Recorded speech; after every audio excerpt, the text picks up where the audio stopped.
According to research, in the last 5 years, SMEs in Nigeria have contributed 48% to national gross domestic product, that's the GDP, employing over 60 million Nigerians, which shows the importance played by the retail economy in the country.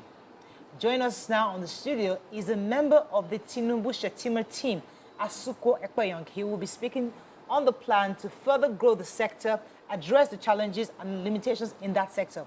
Welcome to the show. Thank you very much. You can join the conversation on 081-270-53687, 091-390-7694. You can also tweet to us at TVC Connect. Please hashtag your view TVC so we can read your tweets.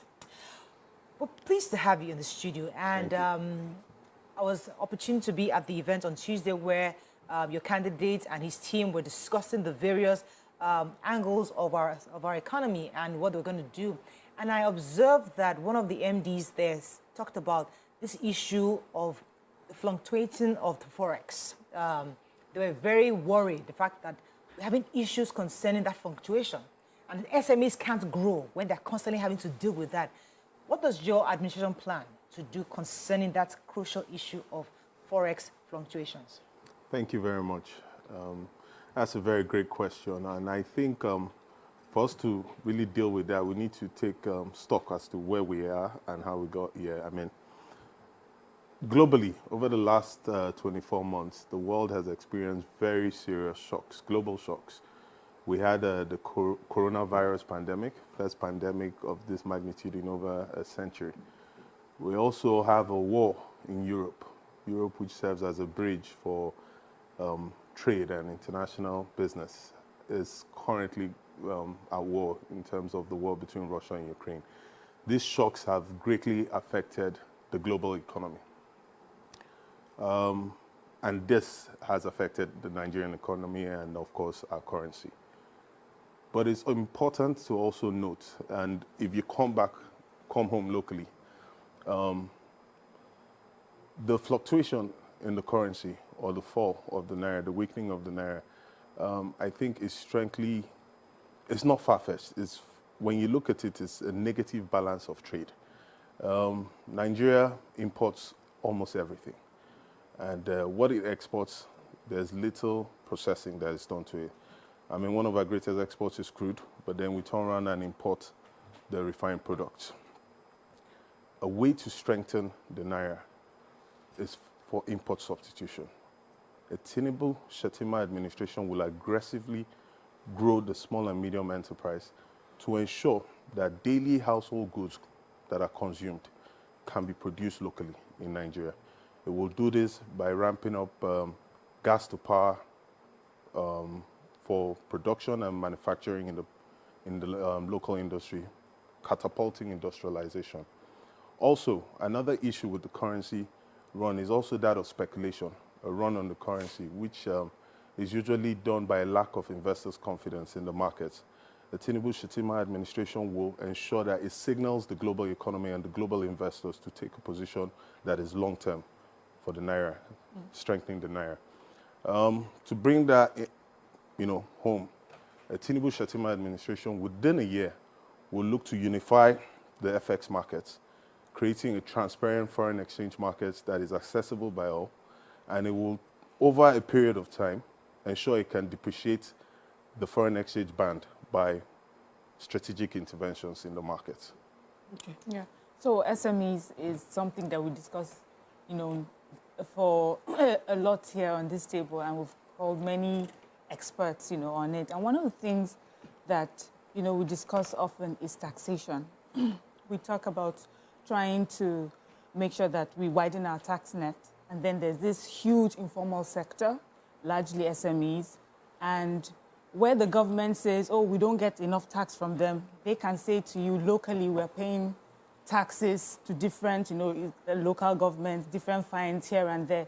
What do you think this administration would do? I mean, what do you have to tell us about the plans this administration has for mopping up, streamlining the tax collection and also, you streamline the tax collection from the SMEs and widen the tax net for taxation at the federal level?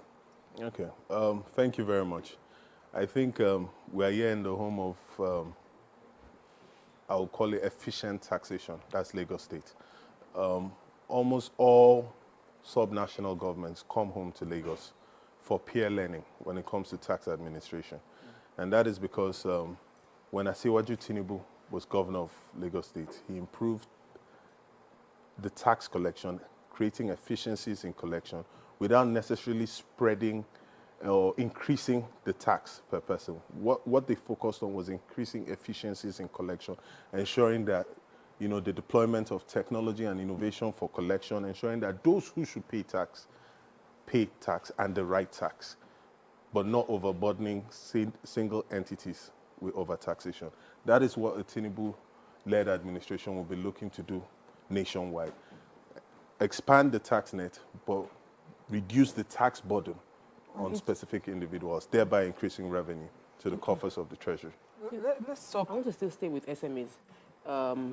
No country is going to grow. Nigeria currently SMEs contribute 84% of employment. Yes, that is correct. And about 48% of the GDP. GDP, absolutely. But we have a current administration that that uses words to support the lip service in support of SMEs. Yeah. And we heard these promises. So, we're in that space where we hear promises and we're wondering, is it workable?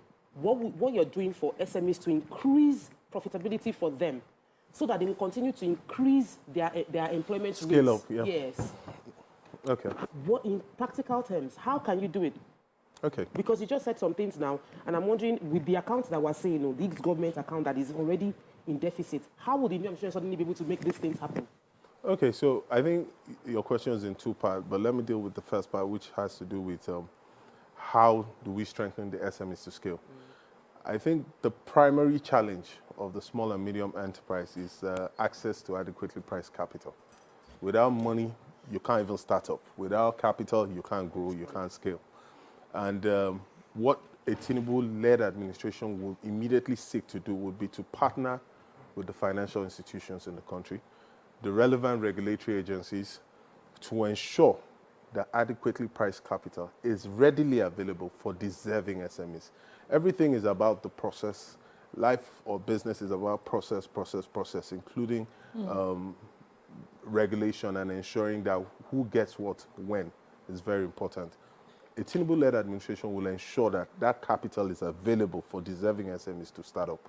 Beyond that, you also have a lot of deficits in the area of infrastructure. Like I said on Tuesday, a Tinubu-led administration will ensure that it strengthens the regulatory framework for PPP. It would also seek alternative financing models to ensure it can attract the right investment to bridge the infrastructure gap. The infrastructure gap is very important for SMEs because without transportation infrastructure, such as road networks, railways, the ports, you can't get your goods and services from point A to point B. Sure. So we need to close that gap. Without power and gas power, you can't produce or you cannot industrialize a nation. So a Tinubu-led administration will be looking to bridge the gap in terms of infrastructure in power and infrastructure in transportation. Okay, so and that will help SMEs generate an even bigger profit margin, enable them to continue to scale, enable them to employ more people, produce more, and even export. That will grow the economy. So certain costs continue to impede them, SMEs from scaling. If you look at the formula of subsidizing petroleum products here, as against what is done in Kenya, for instance, you see that we flipped it the wrong side. So in Kenya, for instance, what the majority of people consume, which is kerosene and diesel, are subsidized, and petrol is left deregulated. What is the other way around here? What exactly would you do? Because these costs are part of production, and any SME that will grow would continue to bear this cost. So what exactly would this administration do that you're talking about now? What would they do when it comes to subsidy? Would they continue this model? Do they have total removal? Do they think of, are they considering subsidizing this particular, important commodities? I'll give you the shortest answer you will hear today. A Tinubu-led administration will remove the subsidization of oil, petroleum products. All completely. products. Yes, it would. So how for would petroleum products. have you considered Because how that that would affect? actually subsidizes the well-off. I'm sure most of us on this table, and Madam, you were there on Tuesday, Tinubu gave a very perfect example. He says he has maybe 6 cars.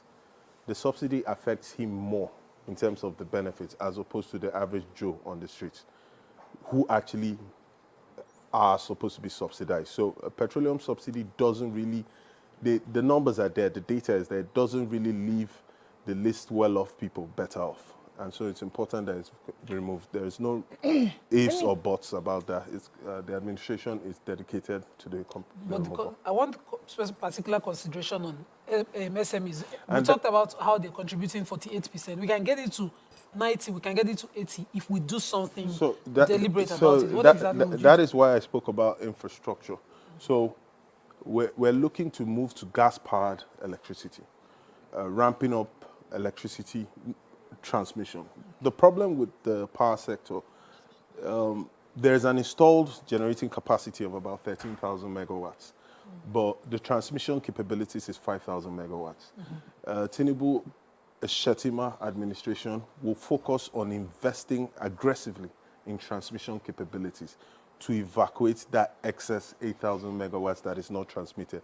And with cost-reflective tariffs, gas-powered generation can be possible.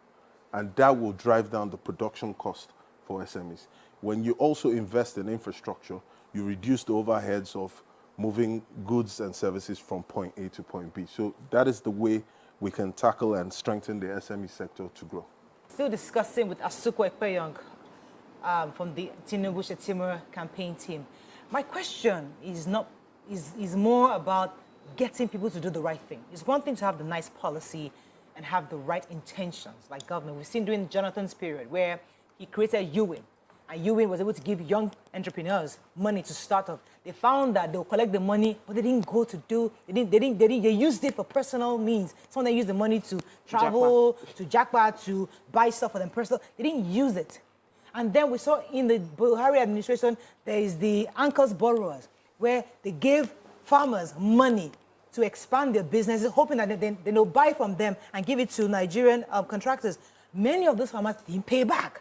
So the policy, the intention was great, but we didn't get the effect of these great policies because the people, we the people, did not do the right thing. So how does your administration hope with these new policies that sound great, get people to actually oil the system by doing what they must do, playing their own part in this? Okay. That's a tricky question because you're talking about humanity, right? Yeah. But if I was to be academic in my answer and with my own knowledge, there's always moral hazard in everything. In finance and in lending, moral hazard is that you give a man a loan, he takes it and goes to play kalu-kalu, you know, put it on a bet because the outcomes are extreme, and if he wins, if he doesn't, if it's not collateralized, he runs away. You have to have what I would like to term incentive-compatible contracts. That is, you have to tie doing the right thing to be in that person's best interest. Okay. And that's what you do in lending. You ensure that, look, if you don't pay this, right, you don't have access to future loans. You are almost excommunicated, excluded from future loans. And there's also some penalties and things that you would have to pay. So, for instance, if you're given a grant for innovation, for an SME to start up, you have to tie it in a way. First of all, the screening process is very important. The selection process, you have to identify, you have to put, like I said earlier, process. You have to put processes in place to ensure that you pick the right and deserving people. But beyond that, you have to put a structure in place that ensures that that person is incentivized to channel those funds towards the purpose that it was given. And architectures can be created to safeguard those. Yeah, so still on policies, Mariah took it on the people side, but we have to look at it on government side. We've had many policies that would say sometimes inconsistent. Today you have this policy that is supporting a particular business, SMEs especially, mop up monies, from wherever they can put into a certain business. In a couple of years, policies change, and these are, this is one of the things that affect SMEs, and they do not have trust in a system on administration. What are the plans that this administration, the Tinubu Shettima administration, is going to do concerning policies to gain trust of the SMEs in putting their monies into the system and doing business in the system? Thank you very much. On Tuesday, I think Asuquo Tinubu started the conversation by saying, this is a dialogue. It's a town hall because we want to hear from you so that we can get better. We want you to hear from us so that you know our plans. He stated something beyond that. He said that this would be a continuous process. Dialogue is very important between the people and the government. It's important for you to know where the shoe pinches and for you to create policies that resolve those issues, because nobody knows better than the wearer of the shoe. So an important mechanism for developing policies to resolve issues is continuous dialogue, not one-off, not just before an election, but a continuous process. And if you look at the calendar of activities for the campaign team, you see that there are a lot of town halls dotted across all geographical zones of the country, and that is to get a feel, get a pulse, and I believe it's something that is going to be a continuous process. And whenever I speak about Asuquo Tinubu, I like to come back to Lagos and see what was done in Lagos, what is the Lagos state government style, and you see that the Lagos state government has a style of continuous dialogue and town halls, not just before elections, but during the course of the administration. Right. Okay, so I love that, you keep bringing the examples back to Lagos, but when we see Nigeria is much more than Lagos. Let's take example of the diversification into agriculture by the Buhari. Sorry, my reason for doing that is track record. No, I totally understand. That's where the leader has served. I completely understand. Okay. So this question is not to attack that. It's just to, to see in broader perspective what this kind of policies or what problems they can have nationally. So, for instance, the diversion into agriculture by President Muhammadu Buhari's administration is laudable if you look at what he's been able to achieve across board. But the setbacks every time is security. So, for every 10 steps taken, 10 steps backwards when it comes to security. For instance, rice farming and all of that, they had, they had results. But then, insecurity now flood. What exactly would you say that, the Tinubu Shettima administration would do if they get in power nationally for farmers, for instance, and how would they take care of these issues that, drove Buhari's administration backwards? Thank you very much. I think one of the ways to further strengthen our farmers would be the introduction of regional commodity exchanges. They can serve as silos. They can concurrently run a warehouse receipting system. This will give farmers in rural areas and regional areas better value for money in terms of their commodities, in terms of getting their commodities from the farm to the markets. Beyond that, when you talk about the farmers and the insecurity that, we need to get the farmers back to the farm, and that is by providing better security. And I said this yesterday on the show. I said security is three things, and the administration has articulated it and is resolved to provide those things. And that is people, ensuring that under people, recruiting people into the service, into the security services.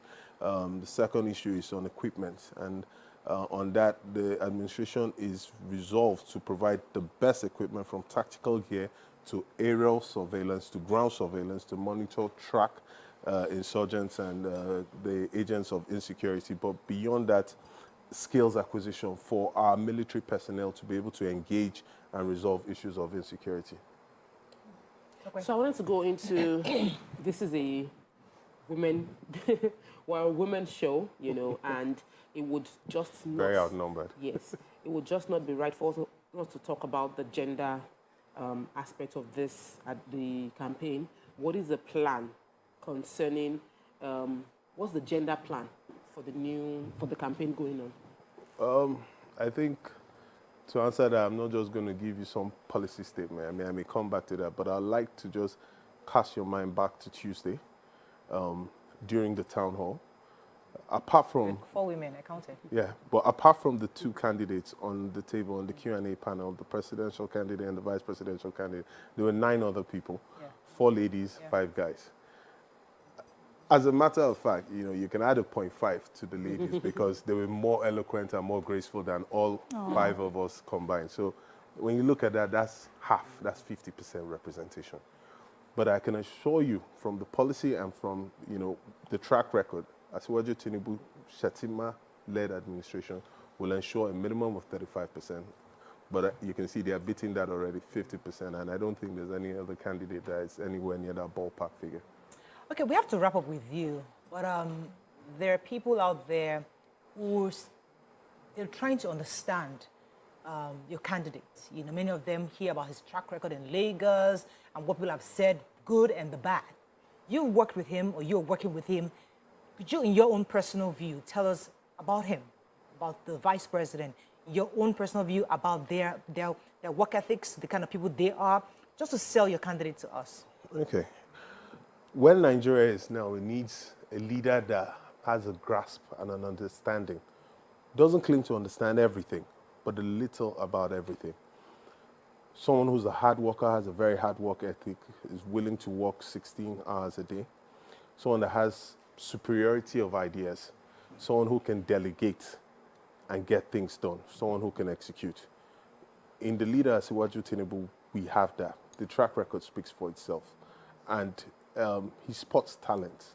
He can identify talents and identify people with the intellect, identify people with the drive, the energy to get things done. And that is what Nigeria needs. It needs sincerity of purpose, superiority of ideas, and the energy to implement them. Thank you very much. We wish you the best and good luck.